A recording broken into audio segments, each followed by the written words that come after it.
I don't really trust that everyone in the internet world is mature enough for the idea of a DAO yet. Hey guys, welcome back to a brand new episode of the Chain Degree Podcast, the podcast about all things cryptocurrencies. On today's episode, we'll be talking about the latest hype trend topic in the crypto world at the moment, and it's the launch of ApeCoin. Cryptocurrency exchange. Non-fungible. We only take Bitcoin and other Favorite cryptocurrency. So I think it's very exciting for me to be asking a ape holder, albeit a mutant ape holder, about his thoughts on the whole ApeCoin launch, and also have a bit of a discussion as to whether you should be aping into it if you haven't yet already. So first things first, I'm sure you received the airdrop. Yes, I did. And how significant was it in terms of? Well, I mean, I think this is public information. Yeah. So for BAYC owner, you will get 10,000 plus tokens. Yeah. For MAYC holder, you get about 2,000 plus tokens Per NFT that you hold. per NFT that you hold. Yeah. So if you own a BAYC at today's price, $10 was it? Now it's about $10. So then you get $100,000. So that's a fair bit of money. For MAYC, you get about at today's price, it's about 20,000 US dollars. Yeah, so I received that much, and I received already. I straight away sell it already. Oh, so you sold it straight away. At what I price? sold it. I sold it at slightly less than $9. Okay. Yeah, so I think. I might hate this. This video might bite me in the ass in the future. But the valuation is a bit too ridiculous. Yeah. I saw it. I'm like, wow, how can? So I always think about how does a protocol or a token actually sustain the revenue or sustain the valuation. And at this stage, I struggle a bit.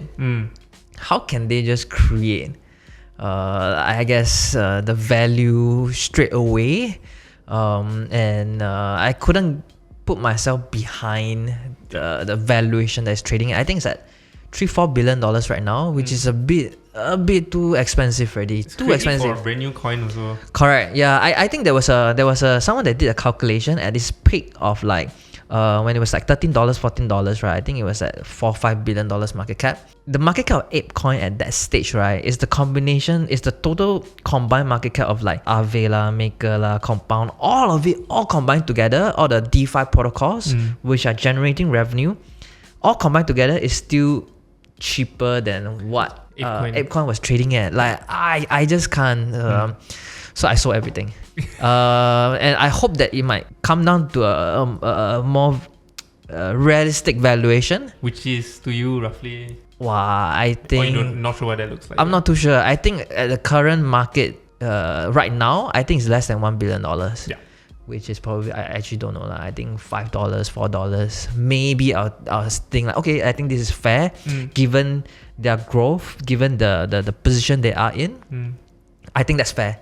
I feel like right now a bit too much already lah. I think a bit too much. Yeah. So, but what do I know? So like, but I feel like it's a bit too expensive already lah. Yeah. Yeah, I think like, so when the launch of it happened, and like again, like, it threw a lot of people off because it was suddenly available in almost all the major exchanges, right? Yeah. And then like a lot of people were saying, wow, there's so many other coins that have been still trying to go on those exchanges and didn't make it. Yeah. And then when they interviewed some of the exchange leaders, they were saying that, you know, it makes complete sense. And I think the same people who are like usually buying meme coins like your Shibas and your Doge, which we also saw their price dip, right? They are the ones who will be buying into ApeCoin. Yeah, maybe. But I mean, if you look at all of the holders of the coin, the BAYC owners, MAYC holders, or KC owners, right?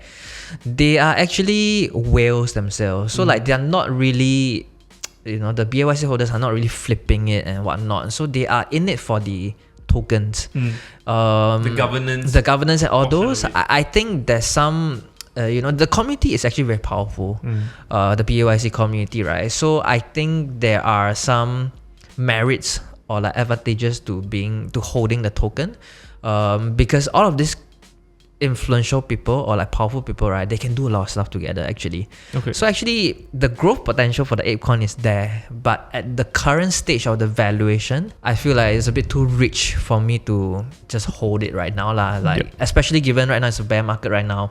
So I just took the free ang pao from Yuga Labs, and then like okay, I sort of like recover my cost for my Ape ready, and then I bought some other NFTs actually. Oh, that's a good point actually. Yeah. So technically it was quite close to your buying price of it was more than that. So like if you the ETH that I received was like 6 point something ETH. Okay, and you bought it less. I bought it at 4 ETH plus. Okay. Yeah, this is public information because you can just go to my of course and look at the history. Jacky Yap right? ETH. Yeah. Sorry. Yeah. No, it's fine. But yeah, so I got more than what I paid for. And then now with the tokens, I go and buy other ETH lah. I go and buy other NFTs. So I bought like 2 other NFTs, and then I bought some other stuff. And you can still enjoy your Mutant Ape at the same time. I can still correct. Wow. Yeah. So that's that lah. But I will feel like if I kept the token, I cannot enjoy my holding it and being part of the MYC community lah, I guess. Yeah. But okay lah, we've always said this, like there's really no shame in taking profits. Yeah, especially no, I don't feel I straight away I'm like I'm gonna sell this already. Like I'm ready. But to be fair, most airdrops, like we've always spoken about some of the airdrops that come out, right? You mostly sell it anyway quite early. Correct. So if you look at all of someone did a tweet also. He tweeted out the performance of all the tokens that has been airdropped to holders. Uniswap, for example, DYDX, and then a lot of, I think he did a comparison of like 8 to 10 different protocols that were airdropped to holders, right? ENS included. Yeah. Everything tanked. Yeah. Less than what they were initially trading for. So it will go up first, and then after that it will just go all the way down. Yeah. And yeah, I thought that was a very good case study also, because I think a lot of protocols nowadays, they need to think about how do they sustain or generate revenue to sustain the whole tokenomics, right? And unfortunately, like ApeCoin, for example, at this stage, yes, there's a lot of growth potential, but how can they just airdrop hundreds of thousands of dollars to all token owners, right? It's just a bit too much for me lah. Just straight away like I'm ready to sell, man. Yeah. And I think like I agree. I think like with the price discovery when it comes to like all these like airdrop tokens, they always take the same trend. So like the one in particular, like the ENS, it like shoots up and after it just tapers down. Yeah. So like, I think at the highest it was like $18 or something like that, and then now it's like couple of like $5-6 or something like that. Do you sell it? No, I didn't sell it. I wanted to diamond handy, and then like what was the original price for that again? I remember it was around 15. Then I remember like when it was 18, it was like, wow, this is crazy. And then I think it tapered down towards like, I mean, I can look at the graph now lah. ENS I also sold off already. I think that was a good move. I think the valuation for ENS also a bit rich. I think someone did a comparison between ENS and all the domain owners, the Web2 domain owners. They did a comparison in terms of the valuation, and the whole valuation of ENS is actually X times amount of like the real world Web2 valuation on the crypto space, in the domain space, right? And I'm like, that's true lah. So like, I feel like whenever I need to hold on tokens right now, right, I need to be able to sleep. Well, right? Like the tokens that I hold right now, all of them are sort of like undervalued. So like ENS, for example, it was a bit too rich. ApeCoin was unfortunately a bit too rich for me to like, I have to sell today lah. Sorry, correction. So at its highest, it was actually ENS was around like $80. $80, but the one that I was talking about, like I think when it stabilized already, it was around 18. Okay. Yeah. Okay. So I felt like it's about, is it that price one? So now it's about 16 today lah. Okay. That's mostly like the journey that I think most airdrop tokens take, and I think it makes sense. I think the only sad part is that there are going to be people who like probably felt left out from the whole ape movement. The floor price was too expensive, and then they feel like, okay, here's how I get involved, right? And then unfortunately became liquid, like exit liquidity for a lot of people who were not really lah, because I feel like most people who buy in, people will know what are they buying in for, right? I think right now they're buying into the future growth of Yuga Labs. Yeah. And the ApeCoin, right? I think they're launching a lot of stuff. Like they are saying of like them launching their own metaverse. Yes, other side. And then they are launching like lands, for example, which I don't know what exactly is this. So that whole metaverse is actually a multi-trillion or multi-billion dollar economy that they're going to create. Yeah. Right. And all of the brands are going to come on board. So there are real world or like real applications that can power off this digital economy, right? And I think that sort of like sustain the valuation of ApeCoin right now. So I think they're all buying for this. I don't think that EL per se. Maybe they will feel like right now is a EL. If you treat it as a trade to buy Ape token right now, then I think it is exit liquidity right now lah. Because like the Ape owners, they have a lot of tokens to dump right now, right? So so I think investors, you all have to know why are you buying this for. Like if it's a quick trade, right, then I think right now it's a bit tough to trade it right now. And I think that's important, right? Like I think you're really very much buying the future of Yuga Labs. So like for example, they recently mentioned, so the metaverse they mentioned is called Other Side, I believe. And they've just said that the native token on the metaverse is going to be the ApeCoin. The Ape token, correct. Yeah, so I think it's very much that like, it's like you gotta really know the reason why you're aping into it. And there's actually a lot of bull case for the Ape token. Actually, Yuga Labs, they acquired CryptoPunks also, right? They have MYC, and then they're partnering with all of the different blue chip tokens also. So their volume alone is actually 10 to 20% of the whole OpenSea volume. And they are the very clear NFT leader right now, and there's no one that's even close to the volume that they're doing. There's a few that's coming out, right? Azuki and whatnot, right? But Yuga Labs is like staking their claim to say we are the dominant guy. So if you believe in the future of NFT, and all brands are actually going to NFT right now, and they are the guys that are going to be setting the direction or like campaigns. They're going to lead the charge in terms of the NFT growth. And another thing that's interesting is that Animoca brand, so the guys behind Sandbox, right? They are also partnering with Yuga Labs also. So there's actually a lot of like bull case for holding ApeCoin. And it's not if you're thinking to flip it right now, if you don't already own ApeCoin, right, I think you should think of it as a long-term hold is what I'm trying to say. Yeah, I think that's fair enough. I think that there was also a lot of like other sentiments, I guess, because people also feel like left out from it, right? But I think like I was scrolling through like the internet, like through forums and Reddit, and I think like some people were just saying, look, the launch of ApeCoin is just to make the founders rich, right? Because I think based on some of the allocation, they've like, I think the equivalent of between Yuga Labs and the founders is the equivalent of like 23% of the supply they're like holding, right? And so it's just for them to like become rich. How do you feel about that? Well, I actually don't know. I feel 50-50 about this. I feel like they should be rewarded for all the work that they've done and the risk that they've taken taken. And it's not a very big amount. I mean, like 20+%. If you look at all company structures, founders actually in terms of public company structures, right, 20% is a good company structure, and majority of it is still given to community. Like when you're talking about when a company IPOs, for example, and lists, and they hold 20% of the shares. So I feel like, I think it's fair. It's not a ridiculous amount. I also understand why people are angry lah. And I mean, it is what it is lah. I mean, okay, what can you do, right? Yeah. But it goes back to the whole like discussion, I guess, when it comes to Web3 world, right? Like I think there's a subset of people who are libertarian who believe that everything should be completely decentralized and decisions should be made. But then there's also the other part of things where some centralization is required to steer the direction. But then you all decide based on some of the decision points that they're like putting forward lah. So I think that's a very good point. Like for me, I don't really trust that everyone in the internet world is mature enough for the idea of a DAO yet.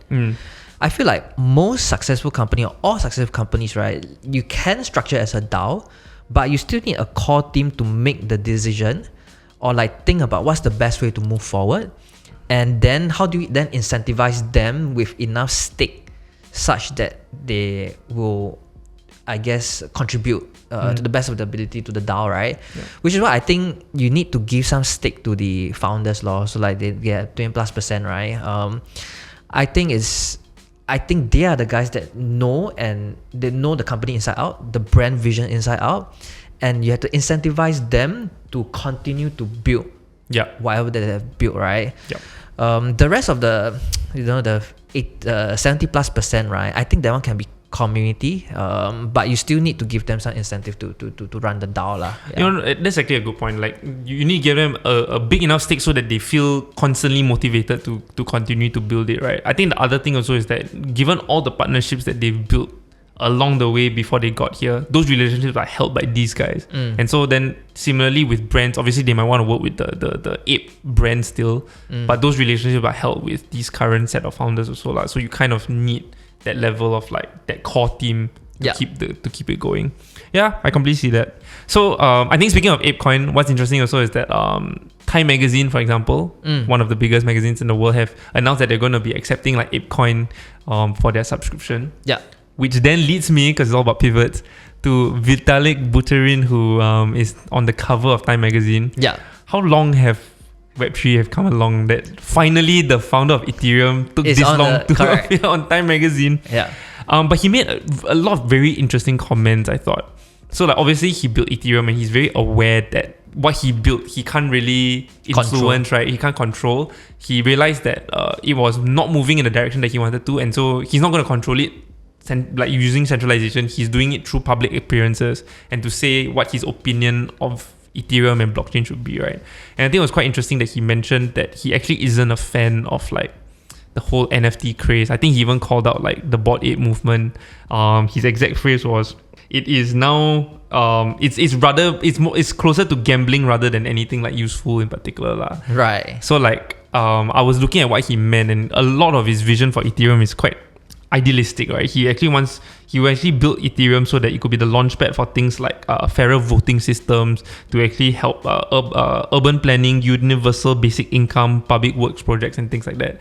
And then here you have people who are like buying Lambos, specifically. Actually, he just said there are definitely lots of people that are just buying yachts and Lambos, and so he was quite critical of that. Yeah. And I was wondering, like, to be fair, there's actually space for both of these things to happen. Yeah. And whether you think a comment like his are dangerous, or is it just it is what it is, and like life will just go on. What do you think though? I think when he said it really opened up my eyes to go, okay, like my own self, a lot of the reason why I first entered into crypto in the first place was really about greed, right? Like, okay, I'm investing in all these different things, and then you actually learn about the potential of blockchain. It's always, like for me at least, it was an investment first, and then I realized about the technology, and then I started getting invested in it. And I think seeing how he's using this to actually create fair elections in the world, because a lot of third world countries, there's so much corruption, right? And it's actually a useful way to curb so many of these problems that we see.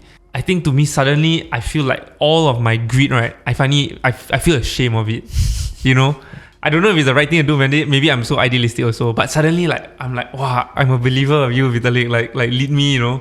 But then also, on the other hand also, I realized that like a lot of this life-changing money isn't just only going to the existing whales. It's not just the rich getting richer, even though that's happening. But we do see a lot of people who have come from nowhere, who are getting a break and are finally like having life-changing money, right?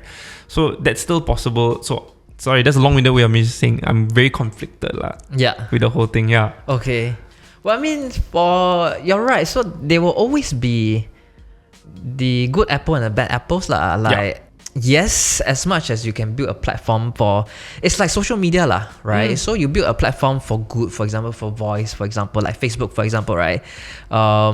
You had hope that people use it to connect with people use it for good causes, but then there'll be people to use it for whatever creative ways they can think of, right? So I don't think you can. It's a free market after all, right? So you can't limit it. I mean, yes, he can, criticize and whatnot, but you cannot deny the fact that actually NFT is also a form of innovation on the on the Ethereum platform, right? NFT, people use it for a lot of ways. And for community building, for utilities and whatnot. All of these are great stuff that were previously not possible or like not as easily accessible without NFT being there in the first place. Right. So I think he's just no lah. Actually, NFT is good. Actually, it's a good point because if you look at traditionally before NFTs came about, right? artists and designers and musicians, creatives have actually been some of the most underappreciated people in society. Yeah. And this is finally an avenue for them to actually get their due, like what their worth lies essentially, right? Yeah. We've seen a lot of artists being able to like even Beeple, for example, didn't make it as a traditional artist. Yeah. Only when he made it like into the NFT space, right? So actually it's a great equalizer almost in that sense. Correct. And a lot of like companies are also using it as NFT as a way for them to connect deeper with their community, right? Because right now communities or internet populations are getting more and more sophisticated, right? So I think NFT is a new way of engaging with all this group of people also, right? So no lah, I think he's just like he was probably probed into talking about it also. Yeah, so I mean, yes, a lot of the ideal scenarios or ideal ideas that he has is good for the world, but not a lot of people are in that position to do whatever he want. Like the fairer economy, voting system. Like let's do a fair voting thing, right? How can we do? We can't, right? Plus, like builders in that space also are not incentivized because like it's going to be hard for them to monetize and things like that. Yeah, which actually goes back. So like reading the Time article also, right? It was very interesting him going like, or at least reading about some of the history behind like the whole Ethereum Foundation and like how actually he had a lot of conflict with some of the early developers because two in particular wanted it to be a business of making money, a for-profit business, whereas he wanted to make it a foundation. And then those people left and made Cardano. Where's Cardano now? Deepak from stablecoin. But yeah, I think I encourage a lot of people to go and read that Time article. I think the only thing, right, is that sometimes when it comes to like the Bored Ape culture, because it's very exclusive, it comes across as very expensive.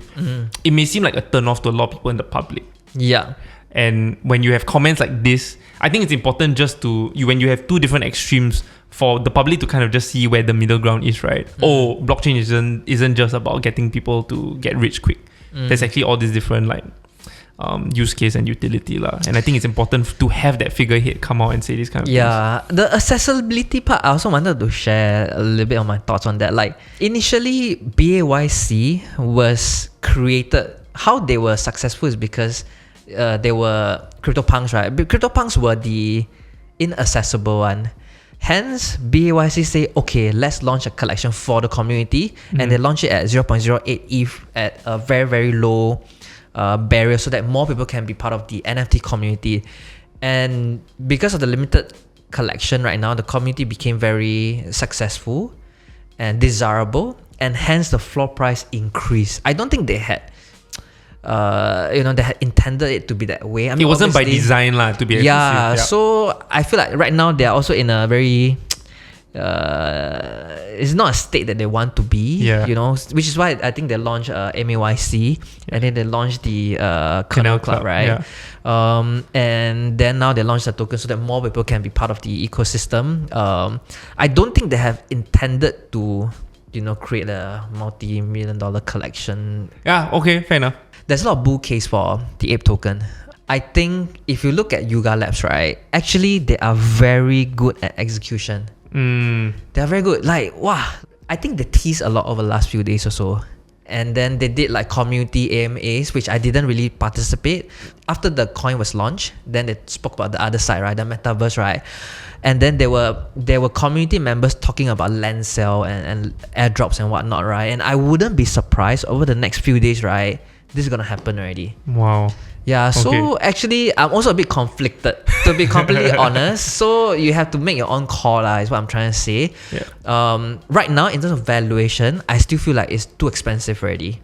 I feel like maybe less than $1 billion, maybe. Actually, the cryptoverse, right, is very irrational one. Because people chase all those like Dogecoin, Shiba, all those kind of stuff, right? Like if tomorrow they announce that they're gonna drop like the land sale, the game they're gonna launch, all those kind of stuff, right? Everything's gonna powered by ApeCoin, right? It's gonna shoot up again. And that's the thing, right? Like I think if the same people who were chasing the hype, so like the same people that are buying the Shibas and the Doge that didn't really have utility are getting into the ApeCoin, and you have all these hype people and utility, it might shoot up to $100. It feels like a combination of something that we've never quite seen before in the crypto world. Yeah, so maybe there's a chance also. Maybe it's worth it to buy a bit. You know, I don't know, but I sold everything. Right? Yeah. I'm not gonna buy back until it's like, I don't know, $5, $6. Maybe I'll take a look at it again. But I think is again, you need to ask yourself, you know, again, what's your risk tolerance, and then whether you believe in this or not. If this happened, then are you okay missing this out or not? If you're not okay missing it out, maybe you can buy a bit first. You know. Yeah. So those kind of stuff is something that probably you have to think yourself, lah. I guess. That's fair enough. Yeah, but there's a lot of bull case for the Ape token. Okay. Hence, it's a bit expensive right now, which I'm not very comfortable with. Yeah, I need a disclaimer. Good disclaimers. Good disclaimers. Yeah, but again, not financial advice lah. Whatever that we mention here is not financial advice lah. Yeah, and do your own research. Do your own research. Yes. Also, besides that, like while we're here, this is the first time that we're meeting since I think like the markets have somewhat gained a bit more momentum. I think we've seen BTC and like Ethereum do a little bit better. Yeah. Have you been accumulating? I have. So last week I actually bought some stuff. Okay. Yeah. So I bought like I finally bought back Bitcoin and Ether. Wow, this is the first time you're owning Bitcoin in a long time. I have not bought Bitcoin for more than a year, but I feel like maybe let me just buy a bit. Okay. And then I average in on some of the positions that I have. So I have not bought in anything over the last 2 to 3 months, but last week I bought in a fair bit. Okay. Yeah. And that's it. That's all we have for today's episode. Also, let us know down in the comment section below, what do you think about the Ape token, and have you aped into it? We'll see you in the next one. Subscribe if you haven't yet. Bye-bye.